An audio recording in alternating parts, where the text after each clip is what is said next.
Take your hobby to the next level with a quality racing rig that works great with a PS3, Xbox 360, and a PC.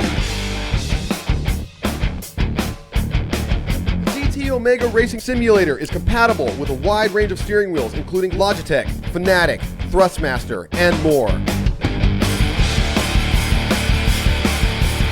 The GT Omega is available now worldwide by going to www.gtomegaracing.com.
For the most realistic steering system available on the market, look no further than Sim Steering from Leo Bodnar. Designed and hand-built at the home of British Motorsport's Silverstone circuit, it's extensively used by professional driver training centres and race teams including Formula 1 since 2010. The high precision and completely linear response coupled with high strength provides the ultimate in realistic steering force feedback. Visit simsteering.com. Good evening everybody and welcome to ARL TV. I'm Alex Simpson. I'm joined this evening, by Dean Prescott, who's down in the commentary box. I think Marcus Caton might be wanting to jump up as well, so we'll just grab him up in a second. Dean, Silverstone, round 11, Road to Pro Championship. What do we expect from today's race? Pretty much same as last week really. I expect one stop, no stop strategies to come into play. Hopefully some of those pesky pros stay out of it so there's big points on hand.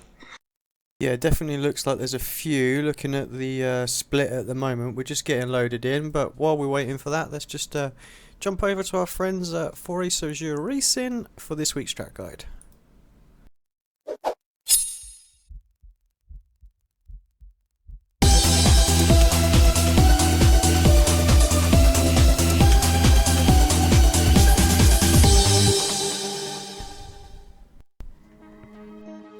Hello and welcome to iRacing iRac Track Guides.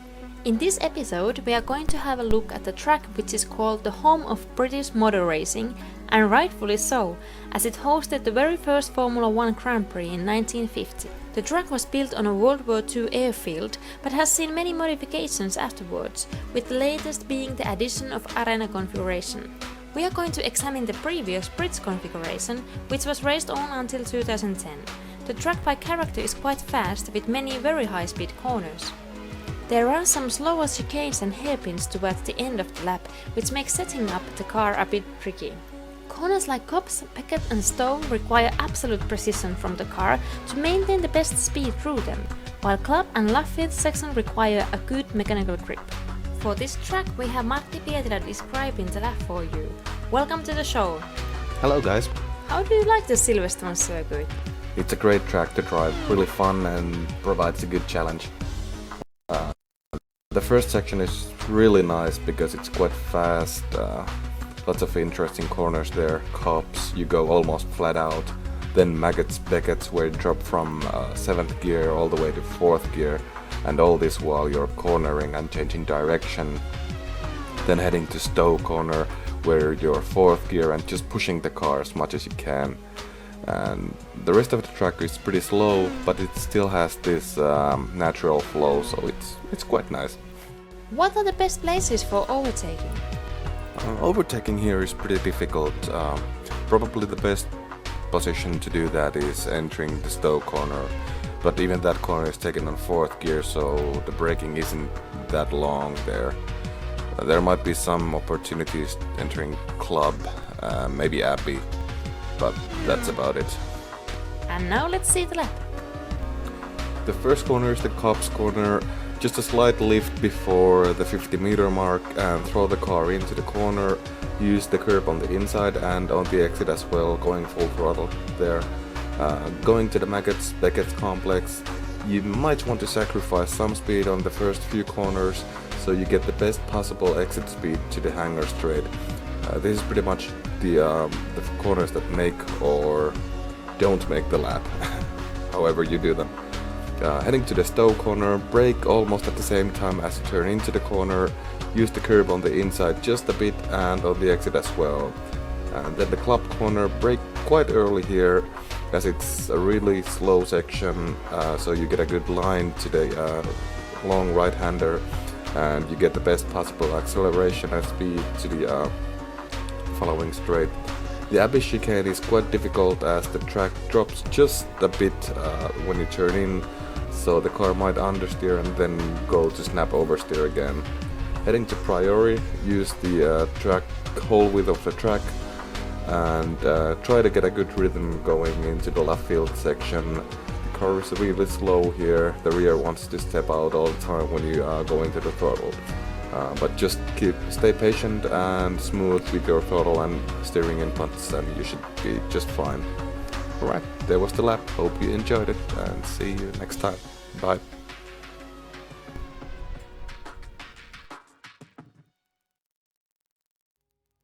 Welcome back to ARL TV. Thank you for the guys for doing that. The guys are forming up on the grid at the moment.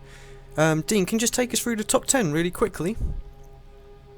Can indeed. We have Aleski on pole, Stephen Michaels in second, Palomoy third, Troy Schultz appearing out of nowhere in fourth, Tommy Nielsen in fifth, Jon Jens sixth, Jorge Montanez in seventh, Kazuki in eighth, Pierre in ninth, and Samuel De La Fuente in 10th. Right, thanks for that, mate. Yeah, guys, just all forming up now. Tricky start here at Silverstone. Obviously, start coming off the bend from Luffield. It's going to be interesting to watch this one. Very, very tricky. We saw Rasmus in the last race get an absolute fantastic flyer. Revs are building, lights are on, and then we are racing here, and it looks like Tommy Nielsen there got an absolute shocker, bogged down 2 or 3 wide, going in, massive crash in the background, see the cars flipping all over the place. We'll have a little look at that back in a moment, see who was involved in that.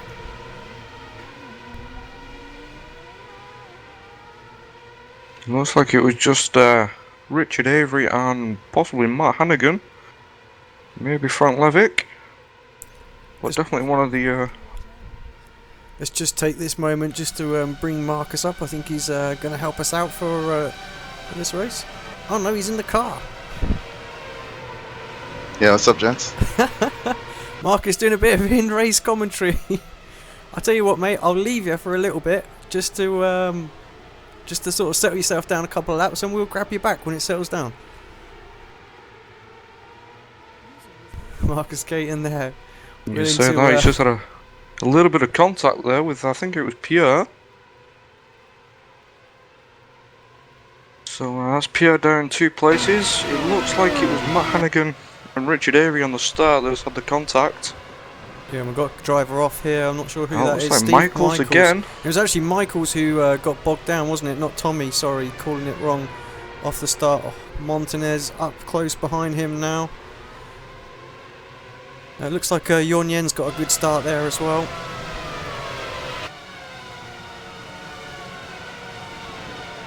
Yeah, just also seeing a few more drivers struggling on this first lap. Lee Thompson being one of them. He's down in 14th. Started in 11th.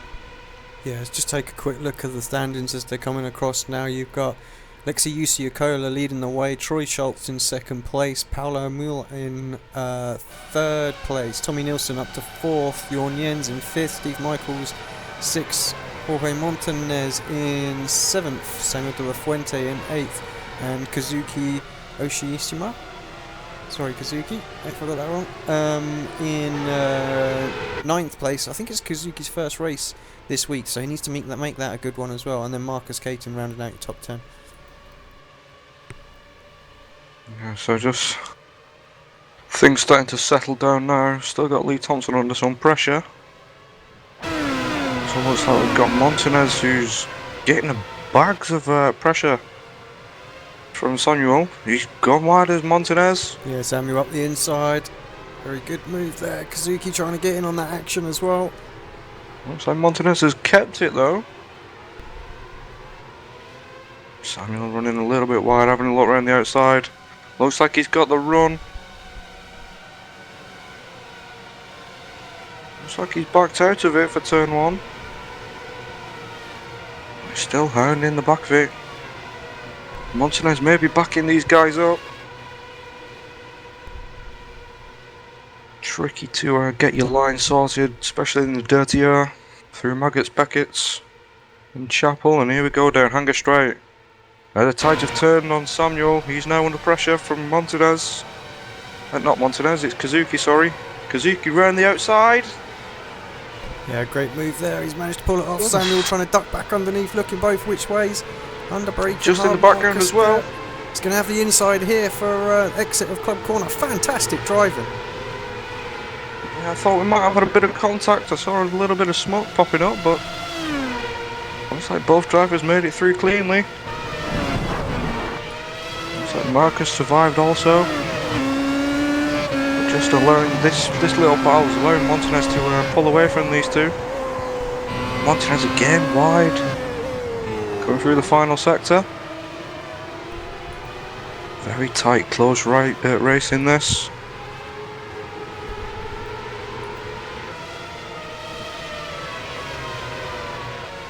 Samuel still under pressure, holds on for that lap. Kazuki has a little look in his mirrors. Samuel says no. Now it looks like Kazuki's under pressure from Marcus. Gonna need a very committed manoeuvre through those corners. Just looking at the lap times at the moment, I'm thinking it's probably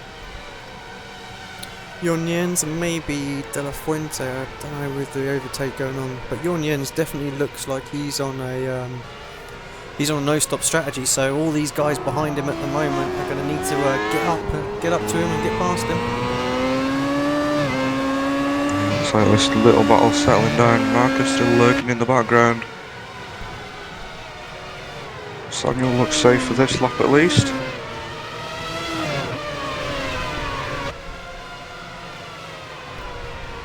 Yeah, as I was saying at the start, it's going to be difficult to... Oh, Samuel's gone wide.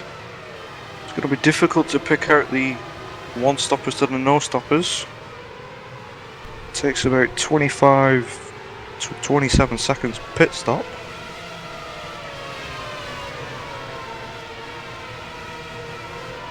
So those guys on the one-stopper need to pull at least 30, I would have thought, to get themselves back up to speed. Right, let's just take a quick look then at the start again just to see what happened. It's Richard Avery, we know, that was caught into it. Yeah, one of the friction racing cars just come over to the left. Don't know if that was an accident or something like that, just got a little bit out of shape. But yeah, both cars out of the race. Kazuki's hounding the back of Samuel still. Just has a little look here and there, does Kazuki. Now into the very tricky club section. Backhand constantly wants to step away from you. Also, we've got a slow car just coming through the picture. Not sure who that is. It's actually Jens. Yeah, Jens, I'm pretty sure, is on a no-stop strategy. Just looking at his lap times and based on a previous race that he's had, I'm pretty sure he'll be on a no-stop. I might be wrong.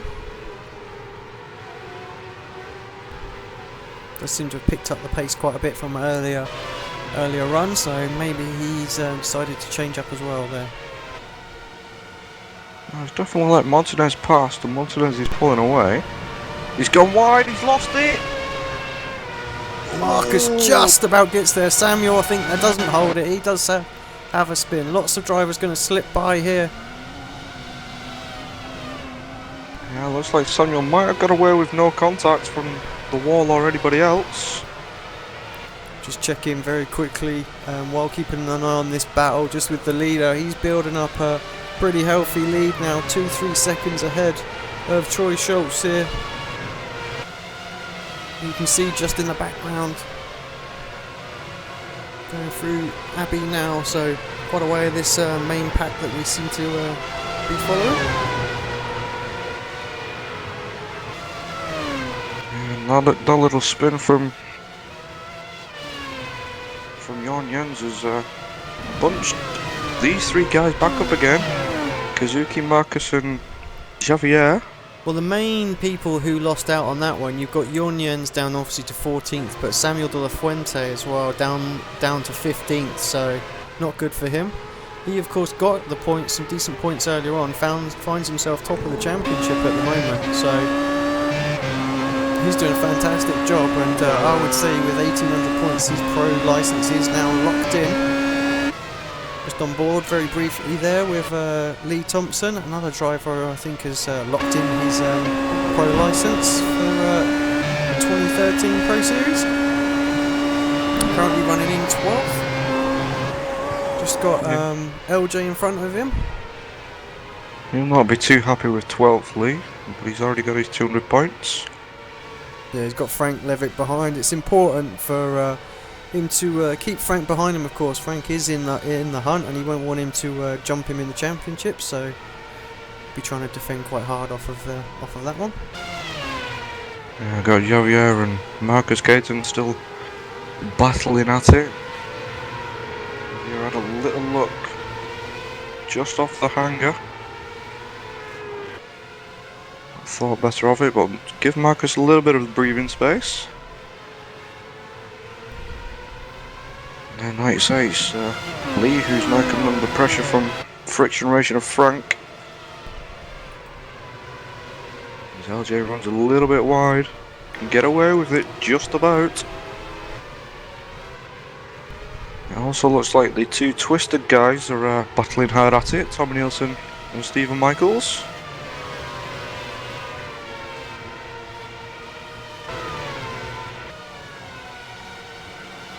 Kazuki's starting to pull a little bit of a gap on Marcus.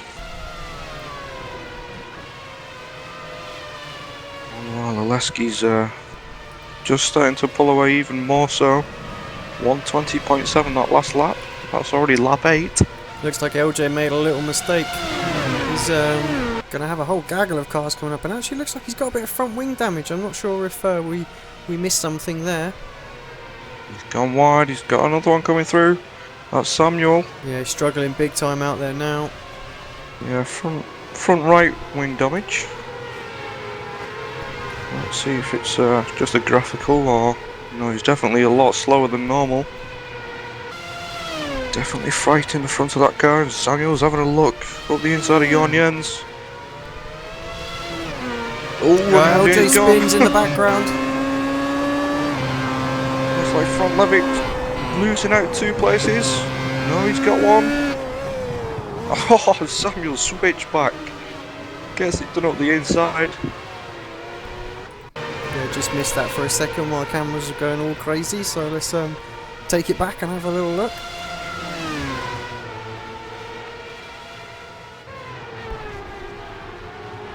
Yeah, all started off there with Frank just getting a little bit deep into Abbey, yawn through, and then Samuel around the outside. Like I say, managed to get that proper line through Priory that everybody seems to be using. Great move there.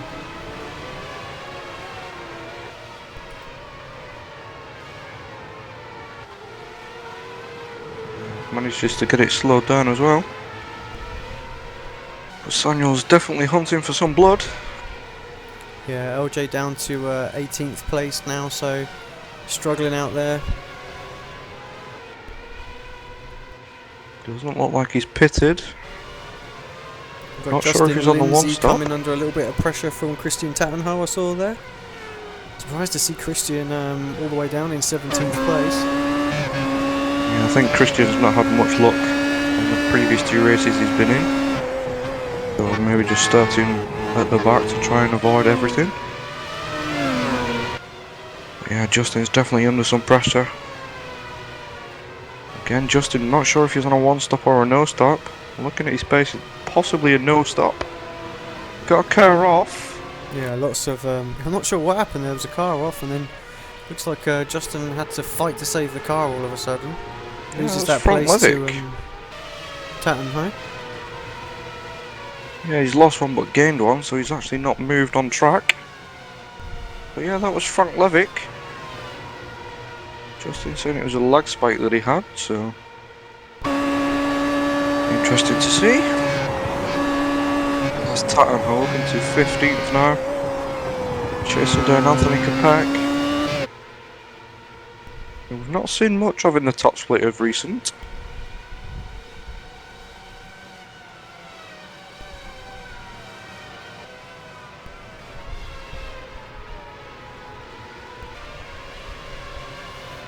Yeah, it's been quite tricky for a lot of the Class A drivers to get into that top split of late. A lot of pro guys, obviously the World Championship Series is now finished, so they're all getting back up to speed. Those that have found themselves in the bottom 25, they want to get right on it with these guys. I mean, notoriously the Season 3 drivers always find themselves in quite a strong place come the Pro Series. Troy Schultz has had a spin in position 2. Let's just see if I can find that, bring it back on the replay. Looks like Stephen Michaels taking avoiding action, nearly spun it. But his teammate did. That's Yeah, just watch Tommy it back. Nielsen. Ah, yeah, Troy just getting wide in turn 1, and God, yeah, that was close. I'm not sure who was the closest, but yeah.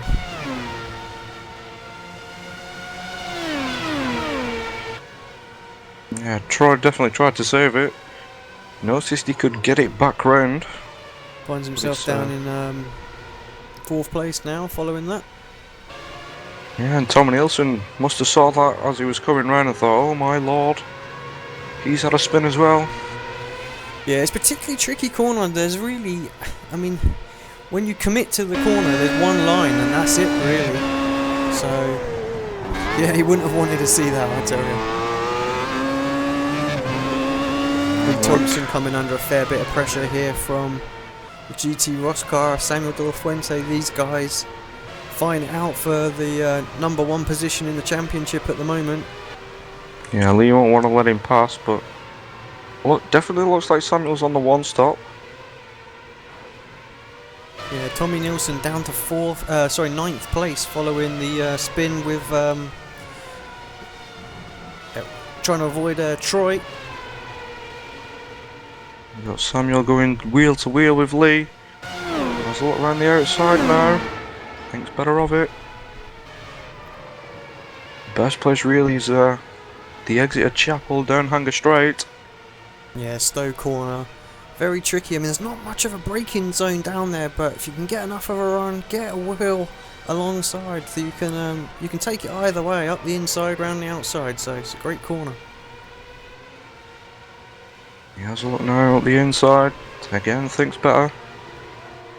Maybe just trying to pressure Lee into a little bit of a mistake. Just looking at the lap times last time by, Samuel was 0.3 of a second faster. Got a great run out of club. Yeah, just catching him a bit of action further ahead. Jorge Montanez in 5th place, Kazuki in 6th, Marcus Caton still a second behind in 7th, so that battle hasn't gone away that we were following. Troy's just in front of these guys now as well, following his little accent. Sorry, no, that's not. That's Steve Michaels. So Steve Michaels dropped back down to 4th. So what happened to Steve off camera?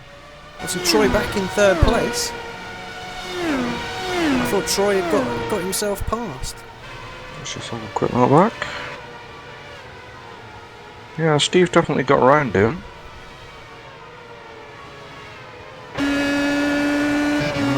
Stephen Michaels coming into the final sector. Just looks like he's got a wheel on the grass and lost the back end. Let's see if we can dig that out for a little bit of a replay.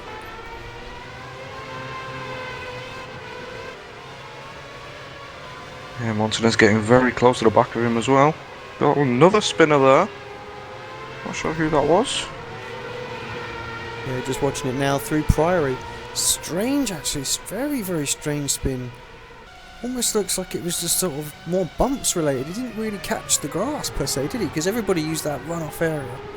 Just about holds on to it in front of Jorge there as well. Definitely an action-packed week from Silverstone. Just having a quick look back through the order. Tatno made it past Justin. Yeah, and we've had another victim somewhere as well. Kazuki down, shown in 13th place. So, can't keep up with everything that's going on.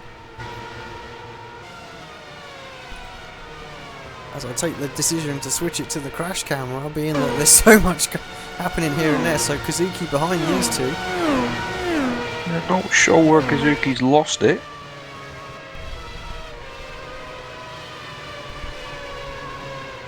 A little bit of a weave, just to be sure that the car was fine.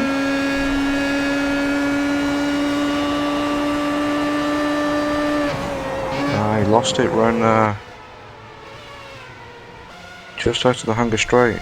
Just completely missed his braking zone, got on the grass, straight on, kept it at the wall, and then had another little spin.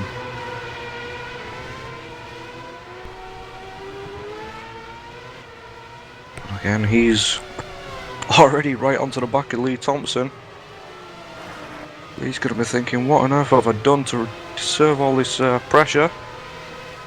Yeah, just seen it there, yeah, because he could just get a couple of wheels on the grass and decides not to try and get it stopped and just uses that runoff area there, loses a few places, and then, yep, the inevitable spin that's cost him all that time. And you see in the background actually as well, Jorn Jens was just losing the back end, but Kazuki, good driving though, because he could have recovered it a lot sooner, but decided not to put his car back into the line of traffic there and waits for everybody to go before returning to the racing line.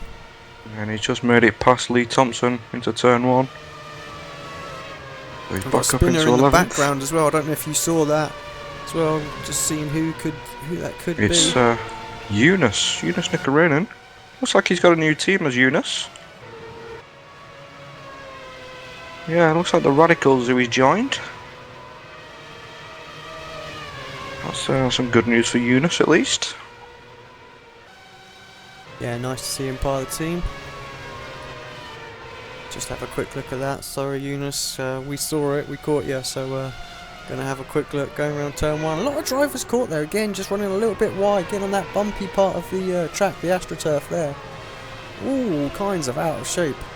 And again, good driving from him. He keeps it still, waits for the drivers to get past before turning, getting back on his way. Yeah, good driving from the other guys who spotted him as well. In that action, looks like Front Levick's made it past Justin as well. Yeah, Tommy Justin back down. Nielsen still under a fair bit of pressure here from Javier.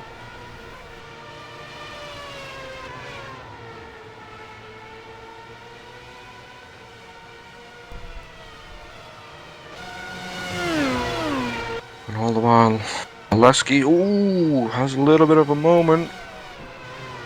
We'll get the speed up. He's starting to pull away. He's already into the 19s. 19.8 last lap round. Yeah, he's sitting with 14.5 second lead. And he's sort of, 8/10 of a second faster than Paolo that last lap. So you're right, he's absolutely flying there. He's probably 10 or so. I think he's probably about 12 laps before he even gets to his pit stop and he's into the 19. So just goes to show how well that car is planted underneath him. It's worth pointing out as well that he's part of the new Glacier Racing team. So good to see those guys form a team, and very, very strong lineup, Dean. I don't know what you thought of that when you saw that. Yeah, it's pretty much Club Finland, but in the F1 car, so we know how quick the Finnish guys are. But a few shock names to those in there, guys, actually. if I've still got some old team names on for them on the overlay, I'll get that updated shortly. Yeah, a few shock names jumping over to Glacier, but it's a great opportunity for him, and best of luck to him, really. Yeah, Tommy Nielsen out there having a lot of connection issues. Quality is very, very low. That needs to pick back up, otherwise I can see the server kicking him.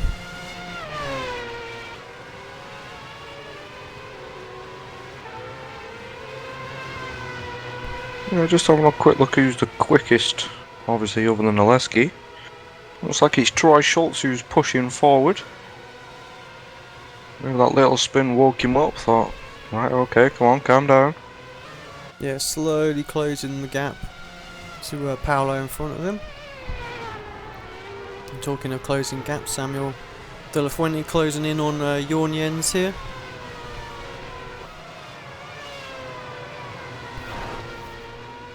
I think it's fair to say both of those drivers still on the no stop, and actually I think the one driver out there at the moment that's on a one stop towards the front is Lee Thompson, so we could see him jump up a lot of places in about 10 laps time. Just having a quick look now, I mean as it stands right now, if they pitted now he would come out in second place, so but we've got another 10 laps or so before pit stops, so I'm thinking Paolo, maybe Troy, might be say Steve Michaels, but the rest of them are going to have to keep on pushing him if they're going to jump him in the pits. He's done really well so far, kept himself out of trouble. Had plenty of pressure piled upon him. But he's lapping all by himself, probably the best thing for him really. He can just concentrate on his own line. Yeah, he's got 11-second gap to Anthony Kopeck in 13th place.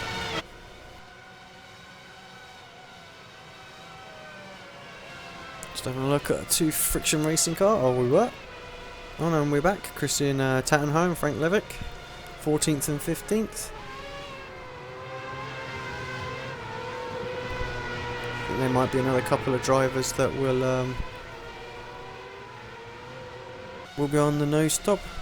I'm just realising as well we have missed Pierre. We lost Pierre earlier on, so I'm not really sure what happened. He's 3 laps down now, so that must be fairly recent. LJ up to 17th, Eunice in 18th due to that. LJ still out there circulating with that damaged front wing. Let's just have a quick look, see what happened with Pierre.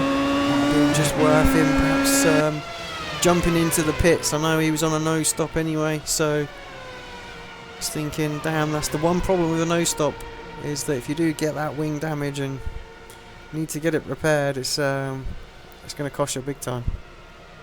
Just having a look back at Pierre, it was coming under the bridge into the final sector, just got up onto the AstroTurf, straight into the bridge. So Pierre out. Again, that's another guy who's not really having much luck in the race pace. What I thought I might do is, if he's calmed down a little bit, is just check in with Marcus Kate and see if he's alright to have a bit of an in-race interview now, as he's rounding off lap 20, 6th place. How's it going out there for you, Marcus? Pretty good at the moment. You sound just like Button there. You wouldn't believe you're driving a car on the edge of its limits out there. Nice and calm and complex there. Yeah, pretty good at the moment. It's all about the line, man. How are you faring for strategy out there? I mean, do you know what the guys are doing around you? No, but I'm on a one stop, but I think I may have some wing damage. I'm not sure. Either that or my pace is terrible, so just like Button. Well, we'll leave you to it, mate. But thanks for allowing us to pull you up during the race. Absolutely. Marcus Kate in there doing a bit of in-race interview. Crazy man, I certainly couldn't do it. First time you dragged me up and said something, I'd jump out of my skin and crash. Yeah, I just had a quick look at Marcus's car. It doesn't look like he's got any damage, so... I'll tell you who else we've just lost. We've lost Tommy Nilsson. Let's just quickly check in, see what happened to him. Has he disconnected? I think he might have been a disconnect. Oh no, he's not at all. Hold on, this. I'm just bringing up the replay of this. Very, very strange.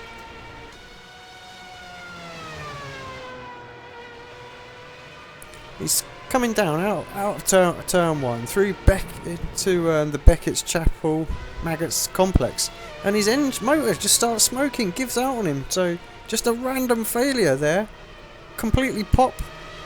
There he is, pulls it off, going down Hanger Straight.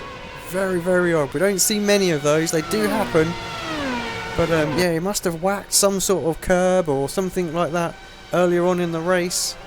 But that's him done. Yeah, it does look like he was clattering over turn 1 on the exit. And then obviously on the start of Maggots, you clatter over that curve as well. Yeah, I'm not sure what I heard there in the background. I just heard some kind of contact, so maybe we'll see somebody else drop off at the moment.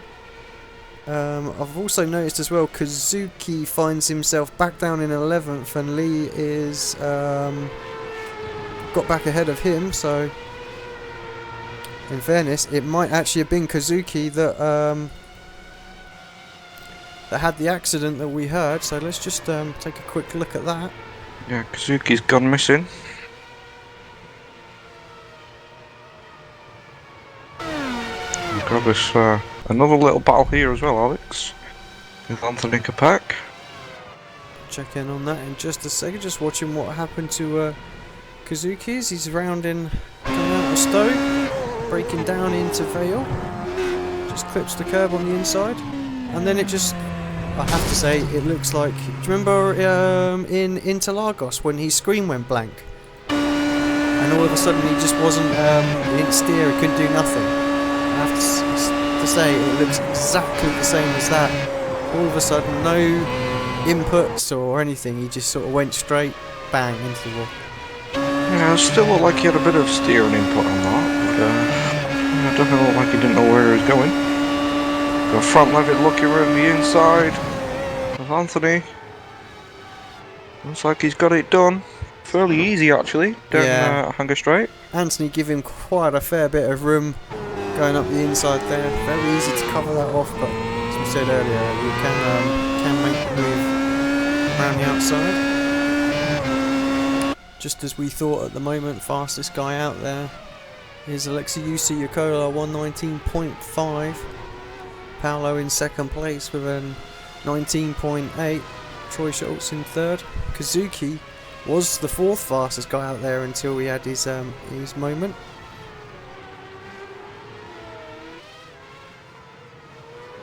Yeah, and there you go. He's got a fell through actually, Kazuki, so looks like his quality might have disappeared. Yeah, maybe he just got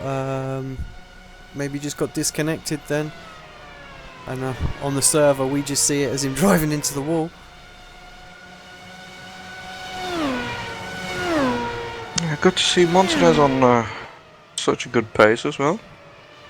Yeah, he's fighting up there in the top 5 at the moment. Let's just jump on board with him, just see how he's doing out there. Yeah, he's keeping Marcus at bay.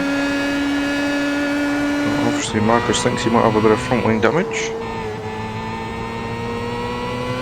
Yeah, it's very tricky. I mean, you can get just a little bit, have the tiniest amount of damage on the front wing from the last race off turn 1 incident.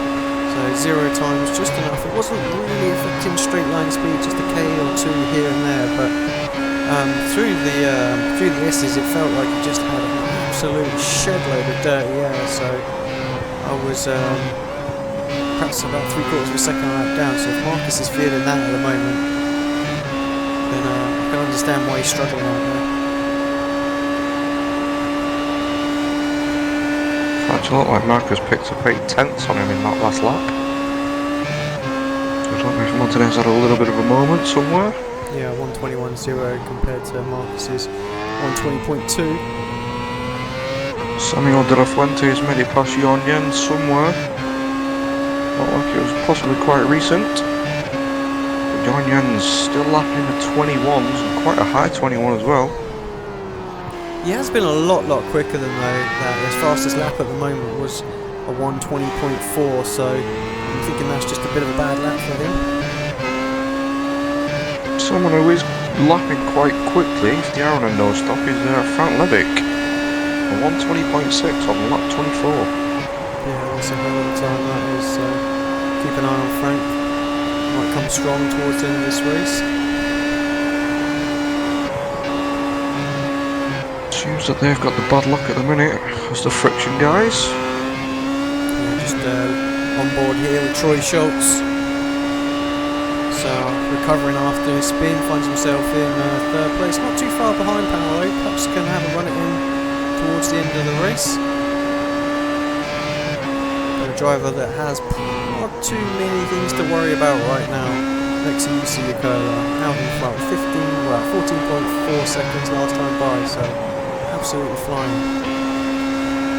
He's certainly going to be one of my top picks for the Pro Series. I know last year he had a fantastic start to it and looked like to be the favourite to win it, but unfortunately couldn't do all of them, so I'm sure if he makes them all this time he's going to be one of the favourites.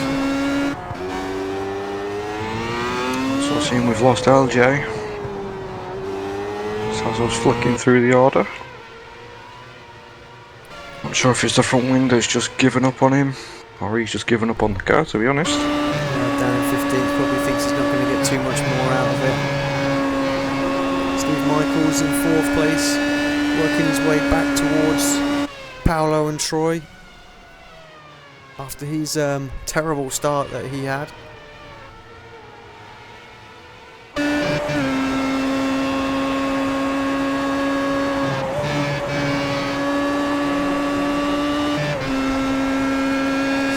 Fuente in 8th place. Got Jorn Jens for company. Pretty sure Jorn is also, I don't know, Jorn might be looking at his lap times. There's potential for him to be on a no stop because he was a lot quicker in another race, so yeah, I'm not sure. Yeah, he's just picked his pace up there actually, so. Yeah, right, that last one was the fastest lap he'd done of the race so far. Very tricky in the dirty air here though. I reckon it's worth a good 0.3 of a second that you're going to lose in lap time, so you can catch people up, but once you get to within that sort of 1.2 1 second time zone, it's really tricky because you're not getting any real advantage from actually the actual slipstream, but you are getting all the dirty air. So once you get up to about 0.6 of a second, the dirty air seems to be a little bit more reduced, but you're certainly gaining an advantage from being tucked up underneath the rear wing of the guy you're following. Right, let's just see if we can grab LJ, seeing as it looks like he's jumped out the car.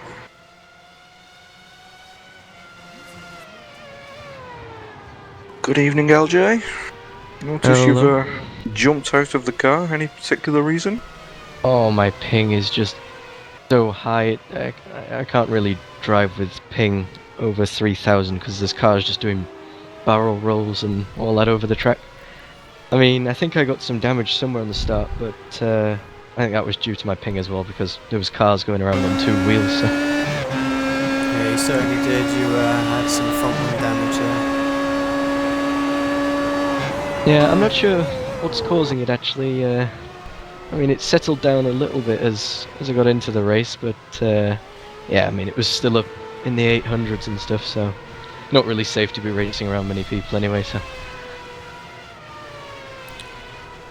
Yeah, well, unlucky on that one, mate. I assume you're going to be doing the next one, so I know Silverstone bit of a booby track for you. Never seem to do well by the sound of it, so let's hope you nail the next one. Yep, thank you.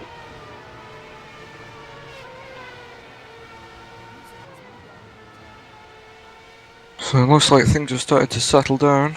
Just about to enter the pit strategy window.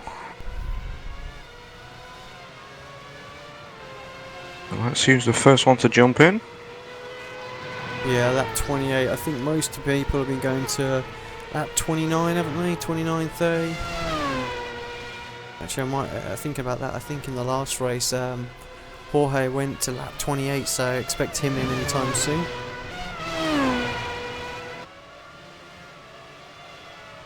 Lesky stays out.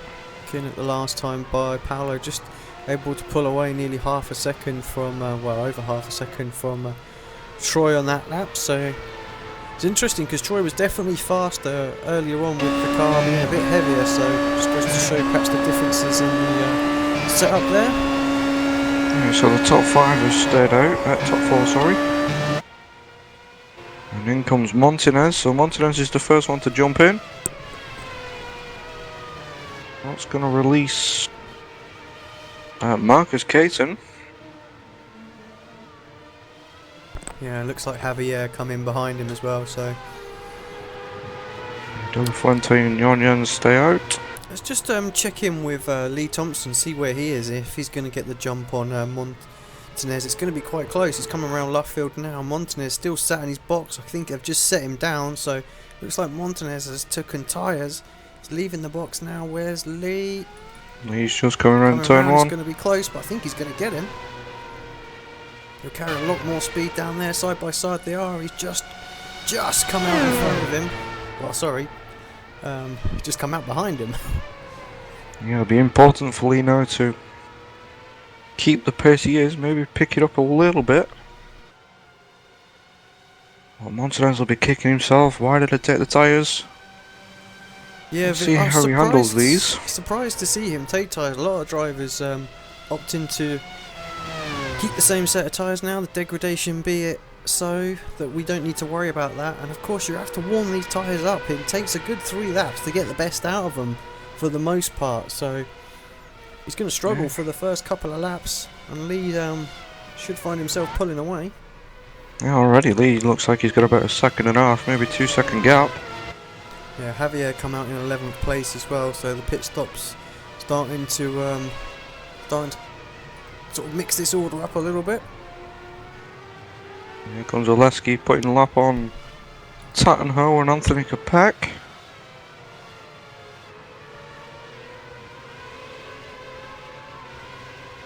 A lovely line through the Abbey corner. Very tricky corner that. No sort of braking markers on the usual right hand side of the circuit, so sort of have to spot the ones on the left, and car has a habit of wanting to oversteer, or you can go in a bit too deep and make the right hand part of the chicane very tricky. In he comes. Oleski jumps in. In the lap 30. So it's now the rest of the guys to pick up. Paolo Maya jumps in also. Yeah, Paolo in. And Stephen Michael, so here they all come. Let's have a look, see what Samuel Fuente is going to do as well. He's quite a way behind. He's caught up in a lot of battling earlier on, so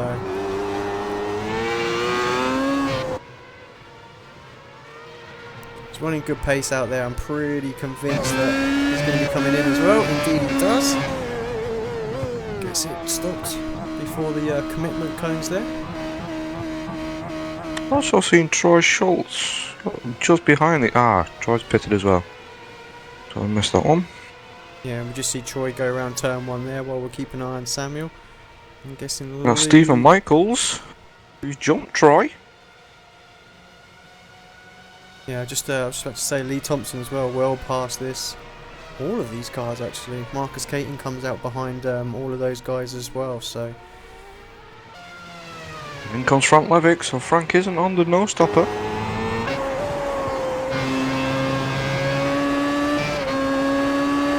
Friction mixing it up, keeping us on our toes. Looks like his teammate might be on the no-stop. That's Christian Tanho.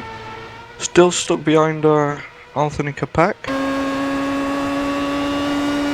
Yeah, Michael's up to 4th. Let's just see. I'm not sure what happened to Troy, but there's a massive gap now. Did Troy get some sort of penalty or something in the pits? Because he's like 30 seconds behind.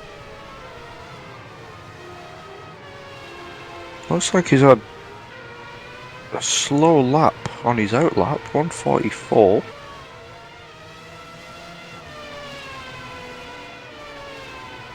So he comes in lap 30.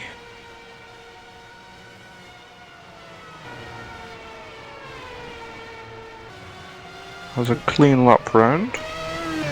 No, it doesn't look like he's got a penalty anywhere. Oh, that's better as he crosses the line now. Now we're checked in, it's showing him as one. Oh, I could have just flipped the camera, I guess, and figured that one out and realised it was just talking rubbish. So, but yeah, so was just jumped him in the pits, downhanger straight behind Steve Michaels. Lee Thompson up to 5th, about 10 seconds behind these guys, so they haven't got too much to worry about behind. They're 3rd and 4th at the moment. Jorn Jens is Jorn Jens is pitted as well, so that's pretty much looks like it's everyone in, unless Anthony Kopech's doing a late stop. But yeah, your order now after the stops then: Aleski Usyukola. Ooh, Troy sideways. Yeah.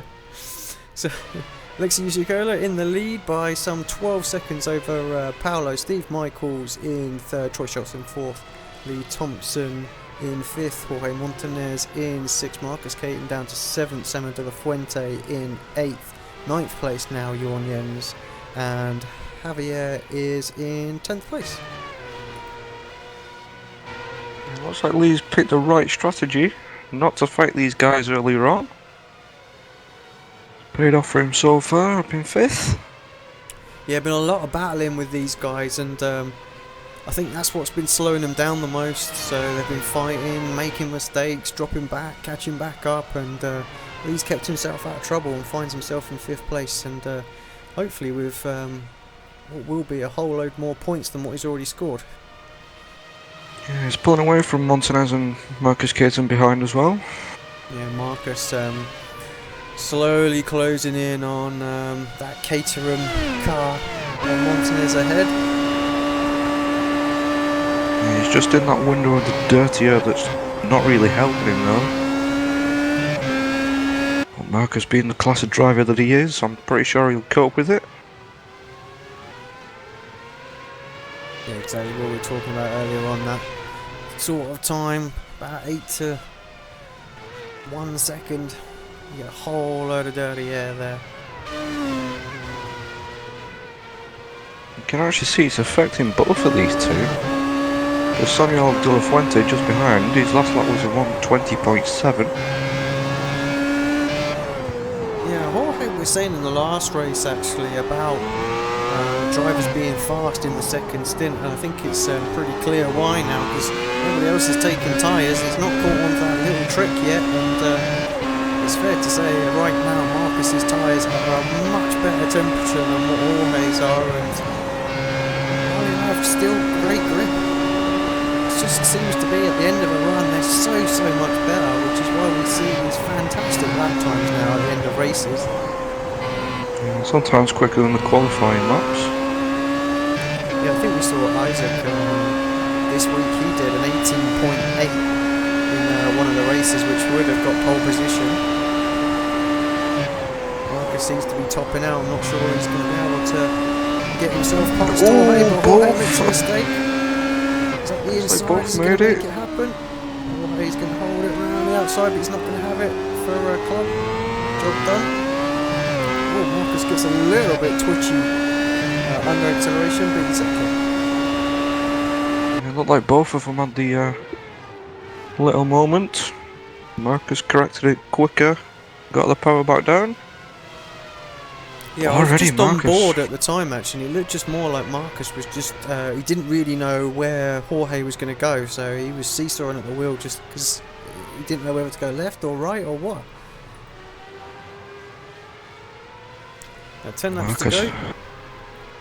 Already starting to put a bit of a gap on Montanez. Montanez will have to be looking in his rearview mirrors as there's Samuel De La Fuente. Not quite the pressure just yet, but with 10 laps left. 3.5 seconds as far as I can see. Don't know, as they cross the line it's a little bit more than that, so...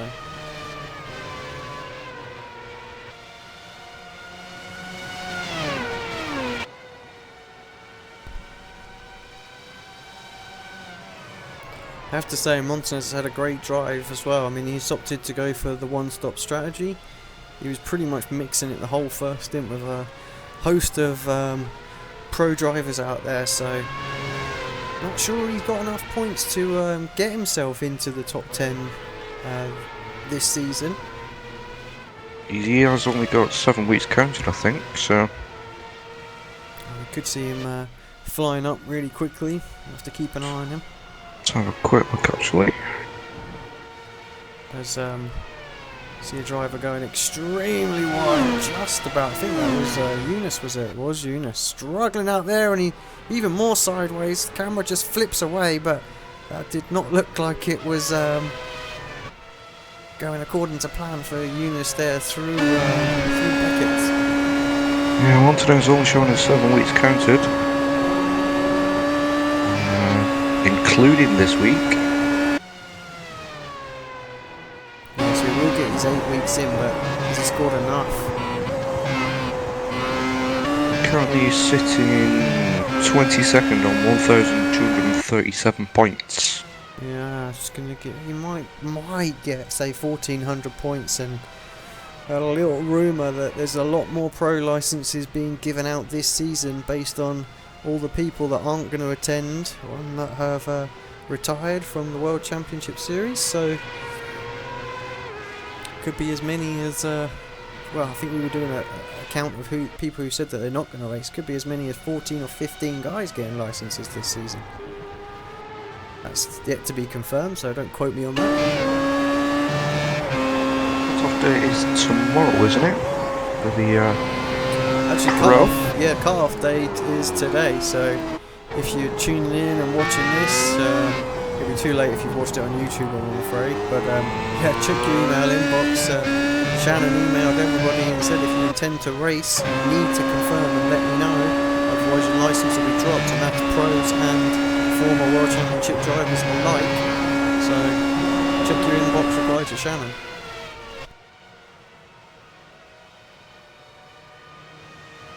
Just keeping an eye on Marcus. He's slowly pulling away now from Montaner, so not too much going on there. Troy Schultz coming up behind Eunice, but he's pretty much on his own as well.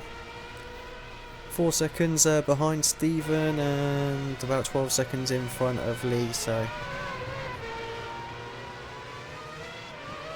Marcus definitely pulling away from Montanez. Samuel's not making that much ground. In fact, Montanez was quicker that last lap round. Yeah, it was just over just under a tenth of a second, so... Carries on like that, he should have a nice 7th place. Just looking at the strength of field that this one could be, I mean, Justin Lindsay, is that 21, he was 20, first driver, that's Javier out there, so, but I know Justin's like 3,900 I rate him, so this is going to be some 4,500 SOF, so expect the points at the top to be around the 270, 280 mark, I would think.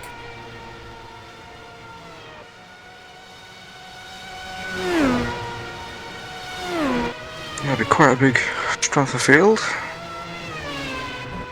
Just catch in with the leader for a second. He's not had too much airtime, be it how much he's dominated this race out there at the moment.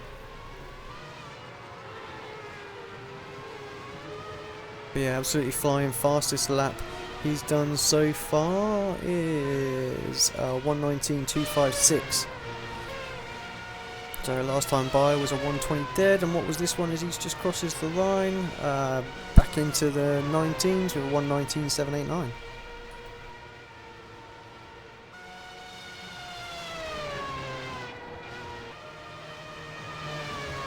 Yeah, it doesn't look like Steve Michaels can get up onto the back of Paolo either. So Paolo showing he had a turn of pace this week, it's been very quick, good qualifying time. And had good solid races as well. Yeah, Paolo. Not seen that livery before from Paolo. Yeah, very much used to the black and red, aren't we, rather than the blue and red, so... Racing 1? Or ON3?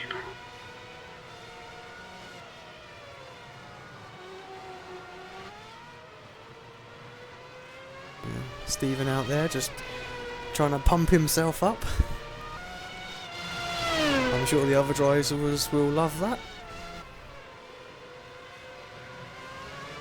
I'll give you one, Stephen. Chuck Norris says go faster. He'll know what that means. That boy, I hope he does. that boy loves that, man, I tell you. If you search Chuck Norris on the iRacing forum, every one of them will be posted by Steve Michaels, trust me. We'll see Matt Hannigan jump into team speed if you want to grab him up. Mr. Hannigan, welcome to the comms box, mate. Tell me what happened out there today. Oh, well, I made a massive error, I think, really. I got a little bit, I got a decent enough getaway, and then I went to go around Lee and didn't leave enough room for Richard Avery, so all my fault, contact, and then, yeah, not very good, really. Completely my fault. I knew it was a friction racing car, but I didn't know which one it was. So you were you were the culprit, eh? No, it was pretty awful. I am very sorry to Richard for that. I wasn't sure what happened. I thought perhaps maybe you got a little bit of wheel spin and it perhaps kicked you out, and that was why you came together. Because it looked like you got away initially well. As Matt Lexi has to make avoiding action for Justin just running off in front of him. Naughty Justin. Yeah. No, I got a good start. I just misjudged the space I needed to leave for Richard, really. And what's your opinion on the start here? Because obviously we don't start where the normal F1 cars start, which is like, on the straight. We start going on the exit of Luffield. And what's your opinion on that? Do you think it's something that we need to lobby to perhaps get it changed? I don't know. I mean, I'd like to say that was the reason why I crashed, but that is a bit strange starting on the corner there. It definitely makes getaways harder. I don't know. I mean, same for everybody, I guess. It didn't really seem like too much of a problem, but I mean, I guess there is a bit of a contributing factor because people tend to not just have the normal straight line. People like come in from the left as it turns. I don't know. I mean, there haven't been many incidents here this week, so. Yeah, it's been. it's a problem. It has been pretty good. I was thinking just exactly the same thing that a couple of seasons ago. The start line crashes were just crazy. They were going off everywhere. But yeah, the new build has helped quite a lot. The starts for the most part, I think, as well. Well, yeah, the initial launch anyway. Yeah, until you have a bit of brain fade. I just had a quick look at the points earlier on before the race. How's it looking for you now? Fill us in with where you are and what you need to get. And are you running next week? What's going on? It's a bit squeaky bum time for me, I think. I've got a couple of alright, like 150 point drop weeks for this week and next week to try and. So hopefully in the next race I can get a few points. And then I don't know really, but I heard some rumours there's going to be quite a few pro licenses given out this season. So. Hopefully I can still make it that way. Yeah, we were talking about that on air just a while ago. Basically, I think Shannon emailed everybody, didn't he? Said that you need to respond to him by today, so otherwise he would be knocking him back down. So those guys in the World Championship that haven't raced for God knows how long, because there's a fair few of them in there now. So I think we were working it out. There could be as many as 14 or 15 licenses given away at the end of this season. So wow. But yeah, I think, as I said then, don't quote me on it because you never know. No, I think almost it would be maybe a little unfair to give out all the licenses to this season's drivers because, no offence, but the quality is nowhere near what it was in, say, season 1 and 2. So like you have people like Javier Soto who would deserve a pro license but wouldn't get one because of this season. Yep. Yeah, you're right. I hope perhaps that they do take that into consideration. So. I know they didn't in season 2. There was one person dropped out, didn't they? And they gave that straight to Iwasaki, wasn't it? So. Yeah, I mean, it would be. I don't know if he plans to or wants to race, but he would certainly be one of the people I'd think of that deserves one. Just at the moment, looking at your teammates out there, struggling a little bit. I mean, you've got Christian Tannenho down in 11th place, Frank Levick in 14th. Yeah, I think Frank that's all my fault because he had to avoid my accident. So sorry, Frank. And Chris is doing a no-stopper, so I don't know how that worked out for him in the end. I think considering where he started, it has actually been quite a good race for him. Because there was a lot of very, very quick drivers out there, all the black stripes. It's very hard to pick up points. Yeah, unfortunately, it seems to be a bit of a running theme in the end of Season 3. I remember it very, very similar last year as well. I was in the position where I was fighting for points and had a bit of a shaky start. I knew that I could improve and perhaps get myself in there, but then too many pros turned up and just failed miserably to do so. Yeah, no, I know exactly what you mean. I mean, I feel like I could get some good finishes if all those pros weren't turning up, but to be honest, that's only going to be how it is in the Pro Series anyway. And if I can't beat them here, then, you know, what's the chance in the Pro Series? Very different mindset in the Pro Series though, as you know, one race, one chance, that's it. Yeah, no, I hope I get there. It'd be good fun to experience at least. Even if I will be a back marker, as Riku Aladalu says. Oh, don't worry, Matt, if I'm there with you, I'll be even more of a back marker. You think you're going to make it, Dino? Sitting right on the bubble, maybe with more than expected people dropping out, so... Nice. We It'll be shall a see. good Sorry to ARL. interrupt you guys, just checking in as it's last lap, and Lexi Ucola is going to come across to take victory shortly, but we've got Jorge Montanez coming under a fair bit of pressure here from Samuel De La Fuente. Let's just keep an eye on him, just going down through a very, very technical section. Very easy to put a wheel wrong here. Samuel seemed to be struggling a little bit with the dirt. Yeah, hasn't had such a great run. He's going to have a little look, but nah, it's just way too far back. Close the speed down here. Everyone seems to be running quite short gears as well, so other tracks we see great slipstreaming, but here this week not so much. Sorry Matt, I interrupted you there. It's alright, I wasn't saying anything interesting to make a change. Well, unlucky for that last one. Good luck in the next race, mate. I'll let you go so you can get ready for that, and we'll check in with this race as Alexi has indeed taken the victory here. Cool, good stuff, guys. Thanks for doing the stream and everything. No worries, mate. See you again. Nope.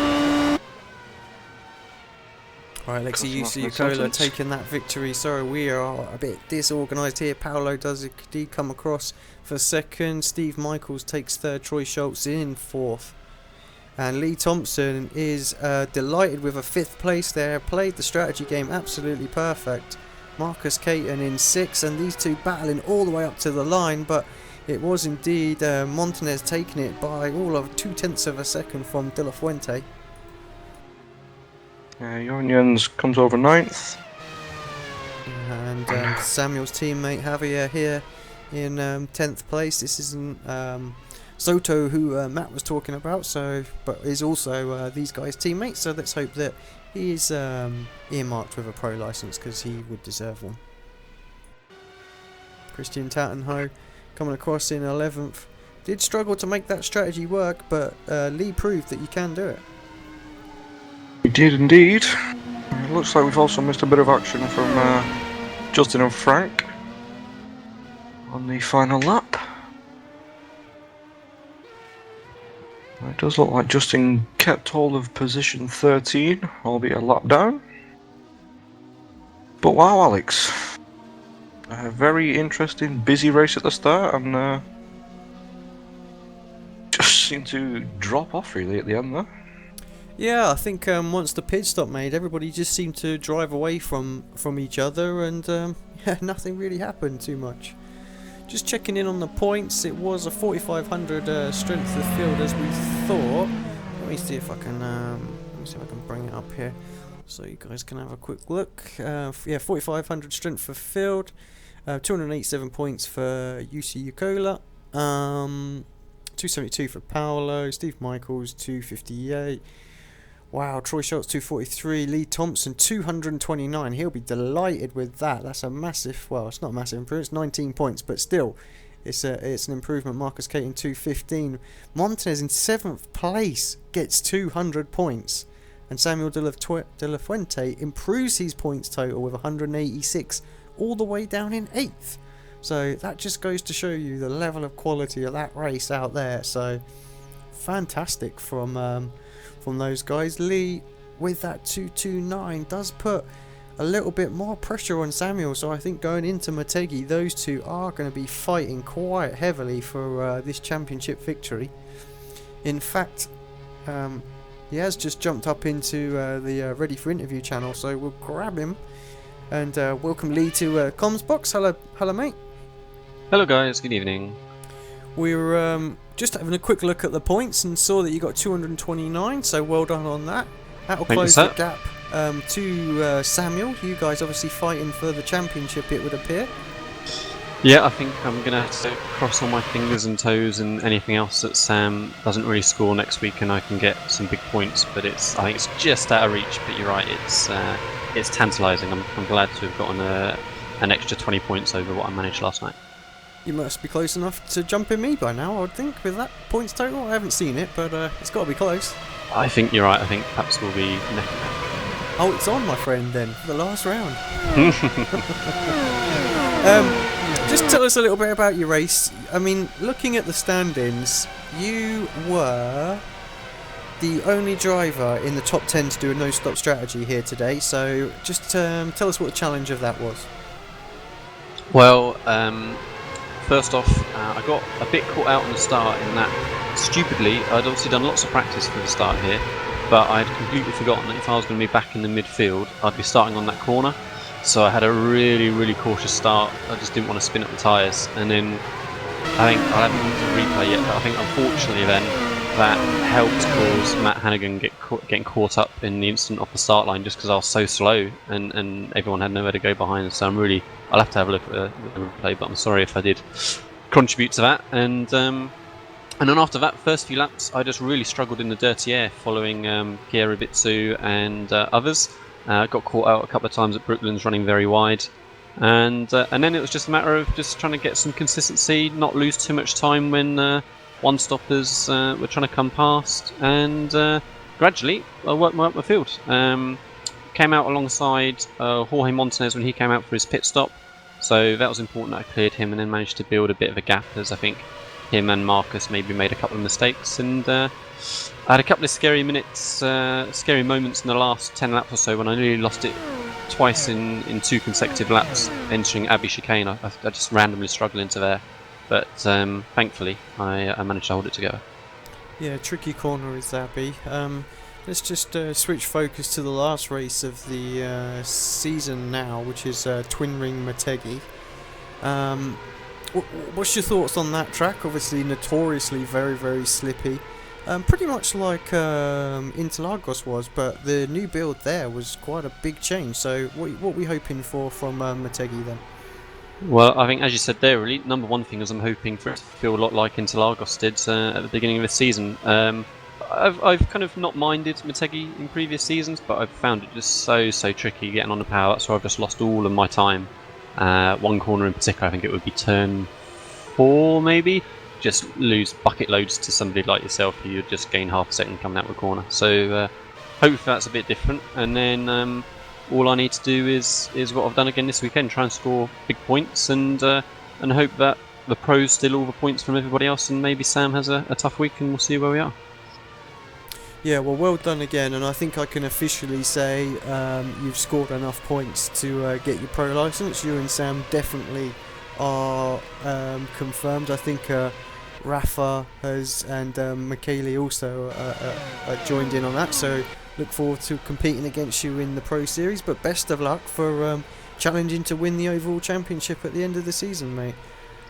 Thank you very much. If somebody had said that I would even qualify for Pro at the beginning of the season, I'd have grabbed it with both hands, but as I've said to the guys in the team, your expectations change very, very quickly. I want to nab Sam at the last race, so we'll see what happens. I'm sure it'll be on between you two. I'll try to stay out of the way. Okay, thank you guys, see ya. Right, Lee Thompson there, Apex Racing UK, although he is donning the new ARL TV livery that Dean Prescott so expertly knocked up for us, so yeah, he's going to be one of 4 cars that are going to promote the ARL TV team next season. So it seems like it's been a change of focus now. Those that used to broadcast now drive. So Glacier doing it, and yeah, we're doing it as well. I think that really has been the goal for us, to be honest. Yeah, exactly. We basically do we do these broadcasts more just for the fun of it, really, and for the community, not for any reason or make any money out of it. We don't charge for any of what we do, so it's just all there as a bit of fun and just to help promote what we do and what we love. So yeah, we're always looking for new volunteers to help us out as well. So if you've got yourself, fancy yourself a bit of a Murray Walker, and why not give us a little shout? We don't mind bringing you up in the old comms box. I know Marcus likes to jump in from now and again, and those that drive the car know it quite well. It's a bit like Brundle. He's a great commentator because he knows what he's talking about half the time. A lot of the guys that try and commentate don't, fail miserably. Yeah, just like me last season. I'm saying nothing, mate. Saying nothing. Well, I was just trying to see if I could get the points table to update so I could at least run through. And actually, talking about that, it has indeed just updated. So let's quickly bring that up while we switch to some different action on the screen. So just to confirm the championship table as it stands, Samuel de la Fuente with 1823. Ignore the guy behind him, he don't count. Lee Thompson in second place with 1763. So talking about, what are we for, 60 points? Yeah, well, 60 points. So 61 points Lee needs to beat him for by the next race. Got to include drop rounds in there. I'm not sure what these guys have got for drop rounds. I'm pretty sure Sam is all of about 200 points every week, although that said, I don't think he scored 200 this week. He's about 180, and I think Lee's drop is about 180, so it might be a straight on fight between those two for the championship at Motegi. We're ignoring Ollie in this as well. Rafa is up third with Michele in fourth, Skipai Troy, Kazuki, who has got some enormous drop rounds coming his way. He's struggled a little bit today, so he might race later and pick some points up. And at Motegi, which will be his home Grand Prix, hopefully he can get a good result, but he's looking pretty secure now. I think he's got a 15 point drop still to take off, so expect him to jump up the table a little bit. Frank Levick, Paolo Accurso, Christian Tattenho, they look like they've got a right battle in there. Rasmus as well, after an excellent showing in the race previously to this, gets himself right in the mix, so I think he's got some drop rounds to take into consideration. Maybe a pro license up for grabs from Rasmus. Certainly looked out of it earlier on.